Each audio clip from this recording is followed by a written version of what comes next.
The funny thing about betrayal is how normal everything feels right before it hits. That day started like any other, mild weather, my favorite podcast humming through the speakers, errands lined up like soldiers on a checklist. I had planned to skip them all. I don't like crowds, and I sure as hell don't like the overpriced parking. But I needed new shoes. Real ones. My boots had finally given up on me after 5 good years. So I figured, 10 minutes, in and out. I didn't text Erin, didn't need to. We talked that morning. She said she was working from home, catching up on spreadsheets, probably making one of those green smoothies she never actually finished. I walked into the mall from the north entrance, headed straight toward the shoe store, past the indoor fountain that always smelled faintly of chlorine and cinnamon pretzels. That's when I saw her. At first, I didn't even register it. My brain tried to file the scene under coincidence or you're seeing things. But there was no mistaking the way she stood. Erin has this way of leaning in when she talks to someone she cares about, shoulders soft, head tilted, that half smile she used to save for me. Only she wasn't looking at me, she was looking at him, and she was holding his hand, not a friend's hand, not a casual brush or a support in a crowded place touch. They were interlaced, their fingers locked like pieces of a story I wasn't told. I stopped in my tracks. I didn't call her name, I didn't step forward, I just watched. He was tall, dark hair, tan skin, something familiar in his face, but not enough to place. They were standing in front of a boutique, laughing at something on her phone. She leaned into his shoulder, he leaned into her, and then she kissed his cheek. That's when I knew. It wasn't a friend, it wasn't even just a lover. It was someone she was comfortable with, someone she'd done this with before. I stepped behind a column near the food court and pulled out my phone, snapped a photo, not for revenge, for clarity. Because when she looked up and spotted me seconds later, her face didn't register panic, it registered recognition, like she'd been waiting for me to catch up. And when I finally stepped forward and locked eyes with her, she didn't say a word. She just dropped his hand, and smiled. I've been angry before, at traffic, at work, at stupid things like a cracked phone screen or losing the remote, but this wasn't anger, this was stillness. The kind that creeps in when your brain starts to catalog every moment that suddenly doesn't make sense.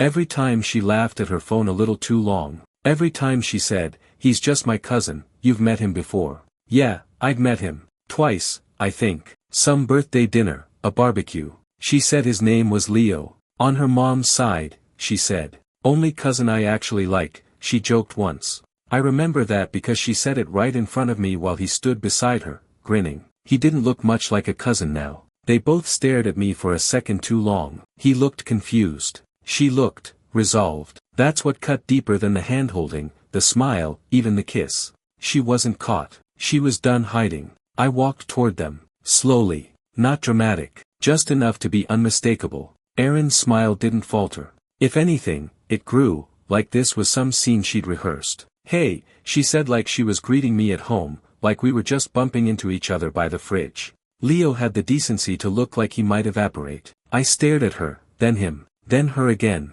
"Cousins, huh?"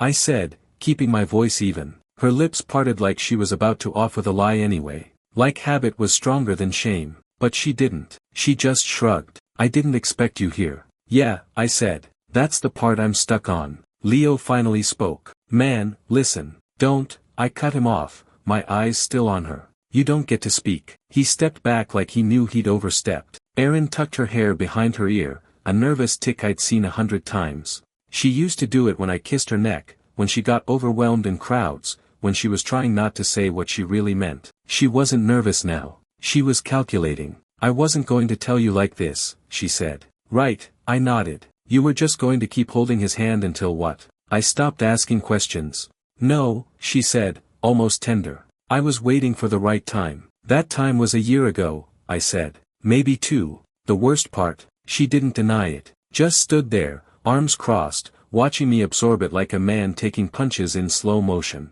Leo looked ready to bolt. He kept shifting his weight, glancing toward the exit like he could disappear from this moment if he just wished hard enough. I turned to him. "Do you even know what she's been telling me this whole time?" He didn't answer. Couldn't. I let the silence stretch. "I loved you," I finally said, voice lower now. "Whatever this is, it didn't just break that. It mocked it." Erin's face flickered then. A crack. Small. But there. "I didn't plan it like this," she said. happened. No, I corrected. You let it happen. You fed it. Then you dressed it up as something noble, like falling out of love was brave. She dropped her gaze. But it was too late. The story was already over. I'll be gone by the end of the week, I said, turning to leave. She called after me. You don't even want to talk. I paused. No, I said without turning around. Because this, what you just showed me, was the conversation. I walked out of that mall with no bags, no shoes, and no plan. Just a new kind of silence inside me. One that wasn't empty. It was focused. And I knew the next time I saw her, it wouldn't be by accident. It would be the reckoning she thought would never come. I drove for an hour after that. No music, no phone calls. Just road and thoughts, two things that don't mix well when your whole life just flipped inside out like a cheap umbrella in a windstorm. She didn't cry. She didn't apologize. She didn't flinch. That's what kept replaying in my mind, the calm in her face when she saw me. No panic, no guilt, like she'd been rehearsing this ending and finally landed her line. I finally pulled into the grocery store parking lot across town. I didn't need anything. I just needed a place to sit that wasn't attached to memories. That mall had history. So did our house. So did the trail where we used to walk on Sundays. Everything we built together suddenly felt like it was layered with fingerprints I couldn't scrub clean. So I sat, and I wrote, not a letter to her. A list, for me. What I know now. 1. She lied. 2. It wasn't recent. 3. He isn't a cousin. Probably never was. 4. I don't need more evidence. 5. I don't need her version of closure. Simple truths, but powerful. Writing them made them real, tangible, like I could finally hold something after everything else slipped through my hands. I headed home around sunset. The sky was burning with orange streaks like the day was trying to outmatch the fire inside me. I pulled into the driveway and just sat there for a minute, watching the porch light blink on like nothing was wrong. The door was unlocked. Of course it was. Inside, she was sitting at the kitchen table, laptop open, sipping wine like this was just any other night. You left without saying anything, she said, without looking up. I figured walking away from betrayal doesn't need a script, I replied. She closed the laptop slowly, finally giving me her full attention. I know what it looked like, she started. Don't, I said, raising a hand. Please, for once, don't insult me with denial. She sighed and looked down at the table. It wasn't planned. You keep saying that like it makes it better. I felt alone, even when you were here. I laughed, low, dry, bitter. So instead of telling me that, you created a second life. I didn't create anything. I found something that made me feel alive. I finished for her. She nodded. That's rich, Aaron, I said. You want to feel alive, so you kill the life we built. She flinched at that one. Good, because I meant it. Why Leo? I asked. Of all people. Her voice was barely a whisper. Because he saw me. I saw you every day. No, she said quickly. You saw the version of me you needed me to be. Organized. Supportive. Predictable. You mean loyal? I shot back. No, I mean, I just didn't know who I was anymore. I stepped back, shook my head. So you solved your identity crisis by holding hands with a lie in a public mall? Silence. And then she said the one thing I wasn't ready for. I was going to leave you. It didn't sound angry. It didn't sound triumphant. It sounded decided. How long? I asked. She didn't look up. 6 months. That hit different. Because 6 months ago, we were planning a vacation. 6 months ago, she cried when I got her that book she'd mentioned in passing. 6 months ago, I was loving a woman who had already packed her bags in her mind. I didn't know how to tell you, she said softly. You just did, I replied. In the loudest way possible. She looked up then. So what now? I walked to the drawer, pulled out a file folder I'd prepped that afternoon. Inside, a copy of the lease I'd signed on a new apartment, a separate bank account, and a list of the utilities in my name she needed to remove. I slid it across the table. She didn't touch it, just stared. I'm not staying for the apology you don't believe I deserve, I said. I'm not begging for answers you're too tired to fake. She opened her mouth, but I cut her off. I'm not angry anymore, Aaron, I said. I'm done. Then I walked upstairs, packed a bag, and by midnight, I was gone. Not lost, not broken, just done pretending a lie ever deserved more time. I spent that first night on the floor. No bed frame, no sheets. Just a borrowed air mattress and a half-empty suitcase leaned against the wall. The apartment smelled like fresh paint and forgotten insulation. No furniture, no decorations, just white walls and silence. But it was my silence. No perfume lingering in the hallway. No humming dishwasher timed to her nightly routine. No shadows of a life she'd already stepped out of long before I opened the front door. It felt honest. The next morning, I made coffee with a camping kettle, sat on a cardboard box that would eventually become a nightstand and watched the city through bare windows. My phone buzzed. Not a message, just one of those pointless app alerts, something about a flash sale on home goods. And for a second, I laughed. That was where I was now, starting over so fast that my phone still thought I needed discounts on dining room chairs I no longer owned. By noon, I had a list. Groceries. Dishes. Soap. A bed that didn't squeak with shame. I was halfway through a hardware store when she called. Erin. I stared at the screen like it was a threat. Like picking up would reopen a wound I'd already stitched shut with rage and cold clarity. I didn't answer. She didn't leave a voicemail. Instead, a minute later, a text popped up. Erin, I just want to talk. Please. One last time. That last time hit wrong. Like she wanted a curtain call for the show she set on fire. I sat in the car, stared at that message, and thought about all the last times I'd lived through that I never knew were last at all. The last real laugh we shared. The last night we touched each other without distance. The last meal she didn't lie through. She had plenty of last times. This one wasn't hers to name. I left the phone in the glove box and finished my errands. That night, I unpacked alone, cut open boxes, folded shirts I didn't even remember owning, and laid them into unfamiliar drawers.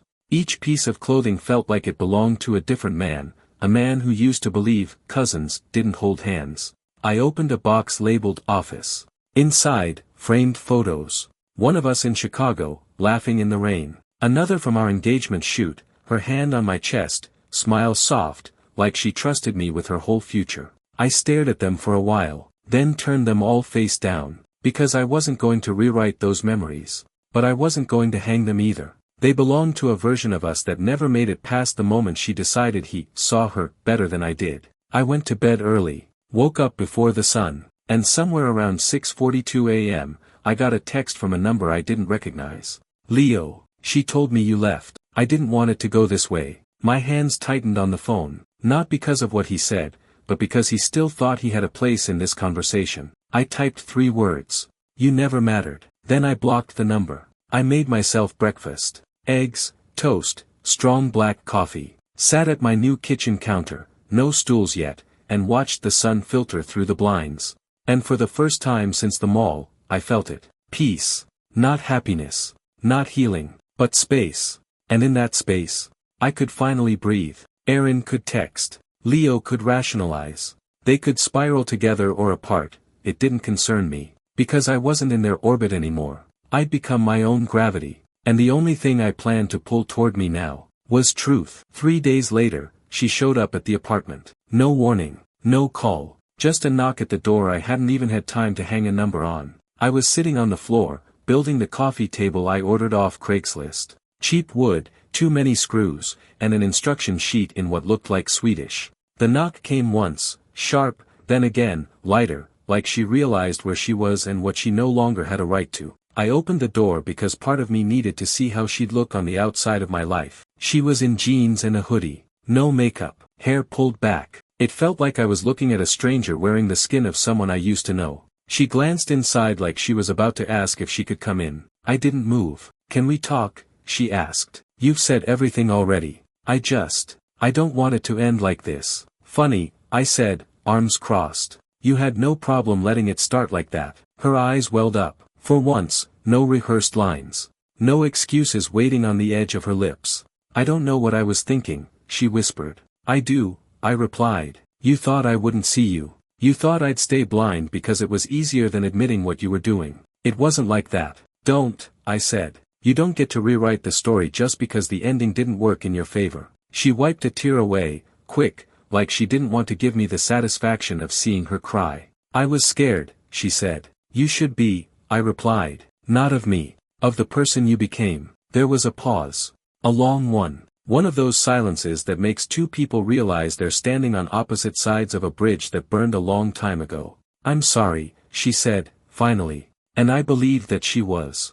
But not for what she did. For what it cost her. You're not sorry you cheated, I said. You're sorry you lost. She opened her mouth to argue, then stopped. Because it was true. She stepped back, nodding slowly. I'll leave you alone. You already did, I said. Months ago. She turned to go, but something made her stop halfway down the hall. She turned back. Do you still love me? I stared at her, long and hard. Not with hate, not with pain, just with the quiet truth that had taken weeks to surface. I love who I thought you were. She nodded again, then left without another word. I didn't close the door right away. I stood there, watching the hallway until her footsteps faded. Then I shut it, locked it, and exhaled. That night, I finished building the coffee table, placed it in the center of the living room, sat down in front of it with a beer and the journal I'd started when I moved in. First entry was short, written the night I left the old house. You're allowed to leave what hurt you, even if it once held your hand, especially if it smiled when it broke you. I opened to a blank page, wrote down what had just happened, not to immortalize her, to remind myself how far I'd come, because when someone asks if you still love them after they lied, cheated, and looked you in the eye like a stranger, what they really want to know is if they still have control. She didn't. Not anymore. She lost the right to be a question in my story the second she gave another man the answers I had to beg for. I slept well that night. No dreams. No ghosts. Just peace. Earned the hard way. But mine, at last. 2 weeks of silence. No texts. No late-night knocks. No long, desperate voicemails. Erin finally did what I needed her to do from the beginning, disappear. She vanished from my inbox, from the parts of town she used to haunt. The woman who smiled through betrayal was finally quiet. But peace, I learned, doesn't always fill the room just because noise leaves it. It sneaks in slowly, sits in the corner, waits to see if you'll let it stay. So I filled the space where her voice used to echo. I built the rest of the furniture, put together a bookshelf I didn't need just because I could. I rearranged my clothes. Started buying groceries I actually liked. No more almond milk or kale. Real butter. Good bread. Things that tasted like something. Claire, the barista from the coffee place down the street, noticed. You've been walking straighter, she said one morning as I stood at the counter. Could just be better shoes, I joked. She smiled. Could be. Or maybe it's that weight you're not carrying anymore. She didn't ask questions. She never had. But she saw. And after what I'd been through, that meant more than sympathy. That afternoon, I stopped by the park for the first time since the day I left. The one Erin and I used to visit on Sundays. I half expected to feel anger, or sadness, or something like grief. But all I felt was distance. Like I was watching someone else's memories play out on a stage I no longer performed on. I sat on our old bench, opened the notebook, and wrote. You don't heal by erasing. You heal by remembering without flinching. This place isn't broken. She was. I'm just learning to live without her cracks in my foundation. That's when I saw them. Not Erin. Him. Leo. Alone. Standing near the fountain, staring at his phone like he was waiting for someone who wouldn't come. He looked different. Not sharp. Not smug. Just, tired. And I didn't know what hit me first, the urge to confront him, or the realization that I didn't need to. He turned, caught my eye, and he froze. I could see it, the flicker of panic, of shame, of someone who thought they could outpace the wreckage they caused. I stood, walked toward him, not fast, not threatening, just direct. He straightened up, like posture could protect him. Look, man, he started. I held up my hand. Don't. I'm not here for you. He blinked. Then why? To tell you something. He tensed. She picked you, I said. She lied for you. She risked everything for you. And you stood there like a second choice pretending to be first. He opened his mouth, but I didn't give him the chance. You didn't win, Leo, I said. You got the woman who cheats and calls it clarity. You got the version of her that watched a man love her, and still left. His eyes dropped. And deep down, I added, you know exactly what that means for you. I stepped back, turned, left him standing there in the shadow of the fountain that used to be part of my Sundays. I didn't feel better, but I felt free, because the real revenge is becoming untouchable, not out of hate, out of healing. I went home, sat at my new coffee table, opened a beer, and smiled, not because I'd said what needed to be said, but because I'd meant every word, and she'd never get to rewrite the ending again. After that run-in with Leo, I didn't expect much else to surface. I thought the worst was over, the betrayal exposed, the illusions shattered, and the liars sent back to the wreckage they built together. But peace, as I'd learned, isn't something you earn just once. You have to defend it. Sometimes from others. Sometimes from yourself. I kept my head down. Work, gym, mornings at the corner cafe, evenings walking aimlessly through neighborhoods that didn't remind me of her. Claire started leaving my coffee on the counter without asking. Same order. No words. Just a smile and that soft nod she always gave, like she could see right through whatever you were carrying that day. She didn't pry, and I never offered the story. But she knew. One morning, she slid a napkin under the cup. We're hosting a storytelling night next week. You should come. I laughed. I'm not much of a storyteller. Funny, she said. You look like someone who lived through one. I pocketed the napkin. Didn't say yes. Didn't say no. That night, the silence in my apartment felt different. Not heavier. Not sadder. Just, open. Like something was waiting. I sat on the edge of my bed and opened the notebook again. The same one I hadn't touched in days. And I wrote. The man who left the mall that day wasn't a victim. He was a witness. And the hardest thing about seeing the truth is deciding what you'll do with it next. A week passed. And on a Thursday night, I found myself standing outside that same cafe, but it didn't smell like espresso anymore. The lights inside were low, chairs rearranged in a half circle. There were candles on the tables and a mic in the corner, like someone had tried to romanticize pain into poetry. Claire spotted me, smiled. You came, she said. Regretting it already, I muttered. She pointed to the second row. It's anonymous, if you want. First names only. Or no name at all. I nodded and sat. The first few stories were soft, funny. Some about childhood, others about awkward first loves. Then a guy in a denim jacket took the mic and told a story about losing his brother. The room got still, throats cleared, shoulders shifted. It wasn't just sadness. It was recognition. Everyone in that room had carried something. When it was my turn, I didn't plan to stand. But my feet moved before my brain caught up. I walked to the mic, hand steady, voice clear. I had a wife, I started. Smart, charming, said all the right things. And a cousin. The room chuckled softly. I paused. She held his hand in public and told me it was nothing. Said he was family. Turns out, family doesn't kiss each other behind boutique windows. A few heads tilted, listening harder now. I left, not because I couldn't forgive, but because she wasn't asking for it. She wasn't sorry. She was already gone, just waiting for me to catch up. I looked down at the floor for a moment, then back at the mic. I used to think closure came from answers. But the truth is, closure comes when you realize you don't want back what broke you. When you stop needing the apology they'll never mean. I stepped away. No name. No backstory. Just truth. When I sat down, Claire leaned over and whispered, "You're not bad at this." I smirked. "Don't get used to it." She didn't laugh. She just looked at me and said, "Neither should you." I didn't sleep much that night. Not because I was haunted. Because I wasn't. I was clear. The story was no longer hers to tell. It was mine. And this time, I was finally speaking. The morning after I told my story, something shifted. Not out in the world, but inside me. I didn't wake up lighter, or stronger, or any of those poetic things people write about after pain. I just felt present. Fully, calmly present. There were no dreams, no nightmares, no echo of Erin's voice whispering regrets that never belonged to her. I made coffee. My own beans, my own routine, no one else's mug crowding the shelf. I stood at the window, watched the city begin its day, and thought, so this is what healing feels like. Not loud, not triumphant, just real. That afternoon, Claire slid into the seat across from me at the cafe. No apron today, just jeans and a windbreaker, hair pulled back in a loose braid. She didn't say hello, just handed me a paperback novel with a sticky note inside. "I think you'll like this one. It's about someone who thought he lost everything, but really, he just got permission to begin." I smirked. "You always hand out metaphors like coffee. Only to people who need them," she said, her eyes not leaving mine. "You're not the same guy who first walked in here." I nodded. "I know. That guy was trying to survive. And now." I thought about it.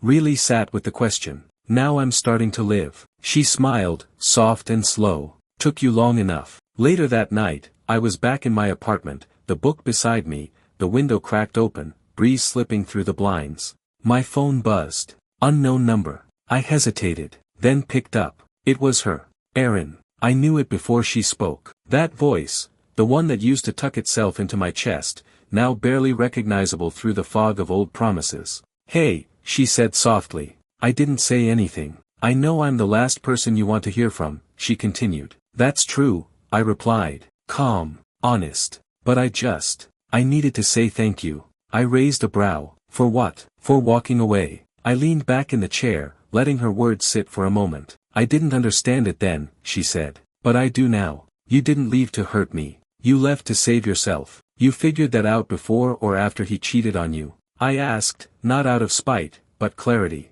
She didn't deny it, just sighed. He did. With someone younger. Said I made things too real. Funny how fast they turn, huh?